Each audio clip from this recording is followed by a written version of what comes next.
what's the difference between you being the deputy chief and now being an interim chief? What can you do now that you wish? I'm not to knock the prior chief that we had. He was a great guy. But what are you doing that's different than that you couldn't do as a deputy chief? Well, I think the difference is, and I've worked as a deputy chief for two different chiefs actually, for Chief Castro and Chief DePompa.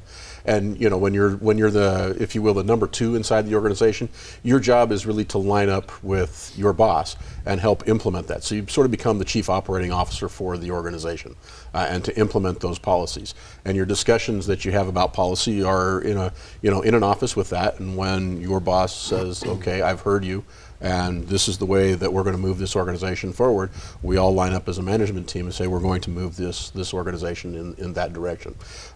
Filling into the interim role, obviously, part of it is making sure that the needs of the organization met, and most certainly the needs of the community are met.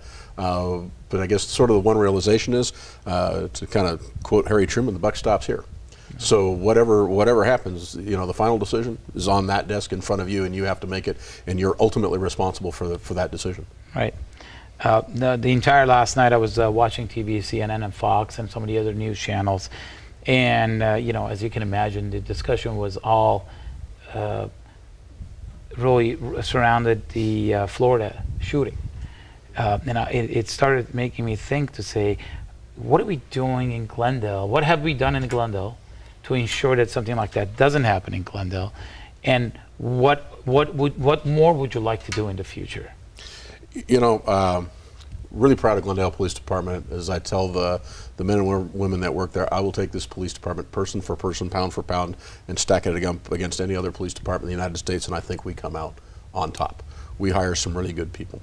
If you remember way back to a high school called Columbine, and you remember an incident involving active shooters, and when the standard response at that point was sort of surround the scene, wait for a special weapons and tactics team to come in and deal with it. Well, we suddenly realized that tactic, people were being shot and killed while we were on the outside. So we changed the entire industry changed the way it responds to active shooters. You will no longer see patrol officers waiting on a scene like that. You will see patrol officers coming together. The first 3 or 4, they're going to go in to neutralize the threat and save lives. That was a shift in a paradigm for law enforcement as a whole. But I got to tell you, Glendale is probably one of the best prepared cities that I have seen. And why? And for a couple of reasons.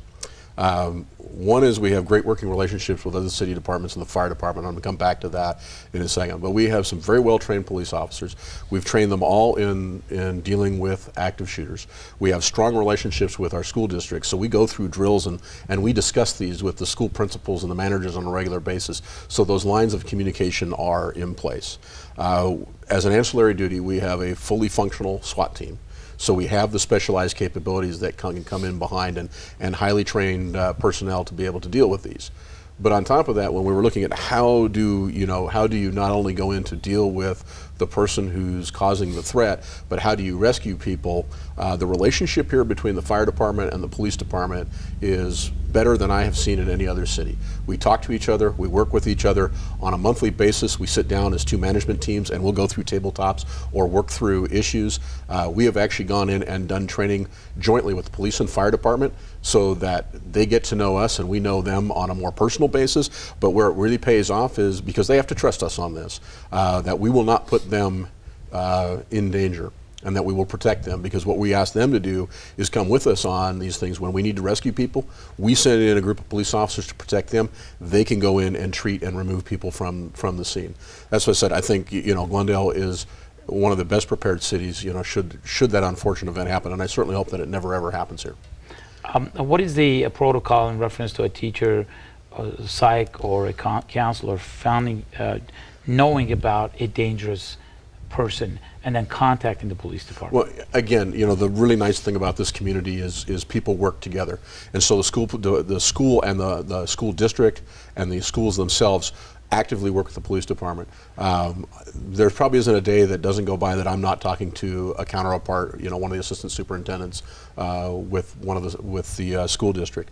And so if they hear something, and they do, they pick up something on social media, a student makes a comment to somebody that they're concerned about, they will pick up the phone that calls us. I have a group in the Detective Bureau that is trained on assessing threats. So not only will we send somebody out to check it, but then we will go through, you know, a standardized protocol of assessing what we believe the threat to be and whether it's credible or not. And then we work in conjunction with the school district to work to a resolution of that.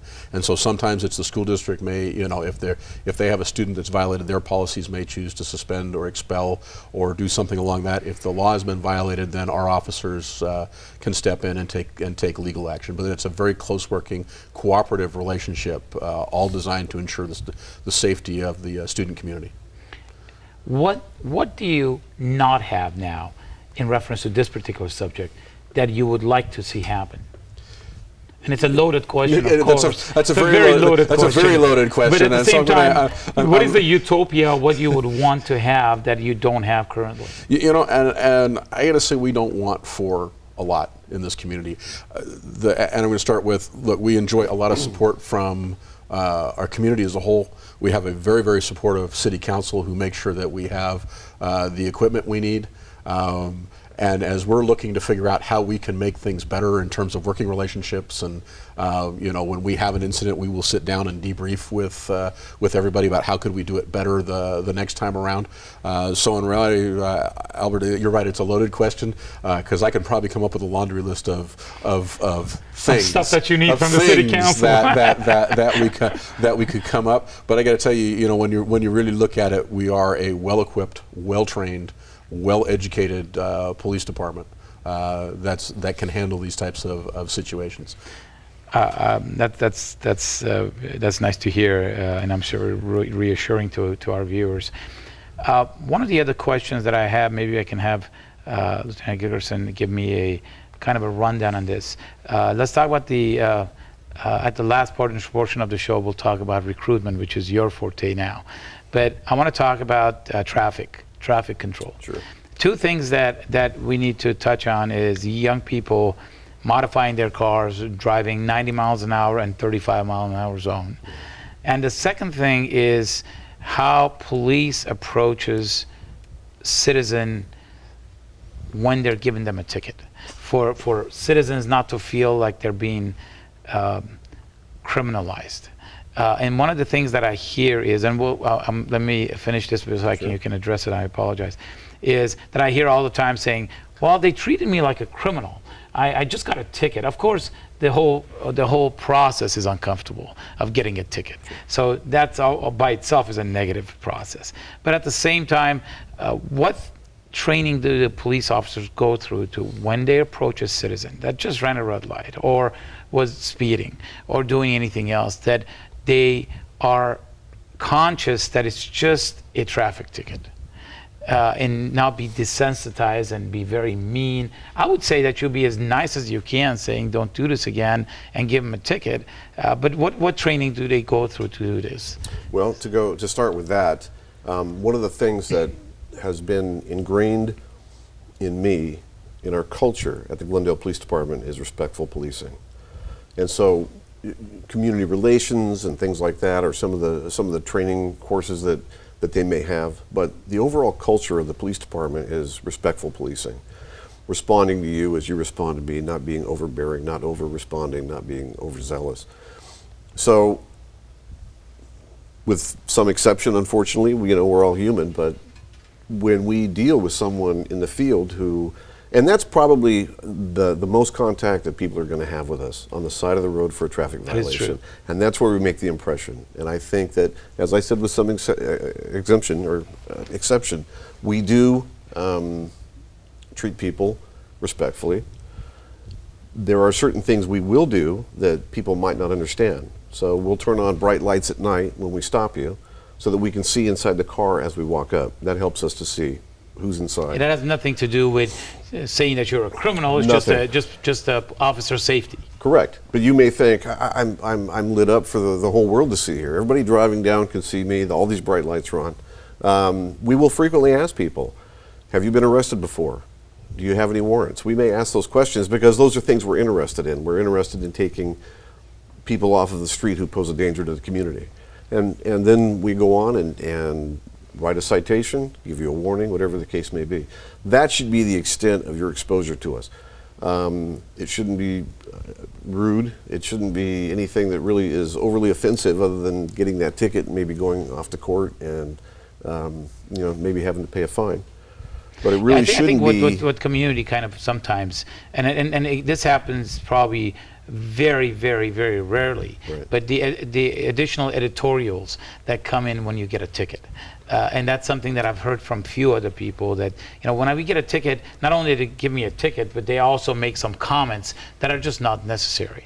They just could give me a ticket and say you ran a red light, but they also say this is how you'd always drive, or this is what happens in Glendale when people like you drive, or something like that. And I think that's one thing that you address, that's very, very rare. But it happens, and that's something that we want to avoid. It can happen. The thing to keep in mind, which is not an excuse perhaps, but something that the officer may be thinking of, is the danger he saw in that violation, or the danger that he's seen in that violation in the past. Collisions, people perhaps being killed, and the danger that you may have put him in trying to get to you to enforce that section. Yeah. Why don't we take a quick commercial break, and we'll be right back discussing some more issues with our two guests here.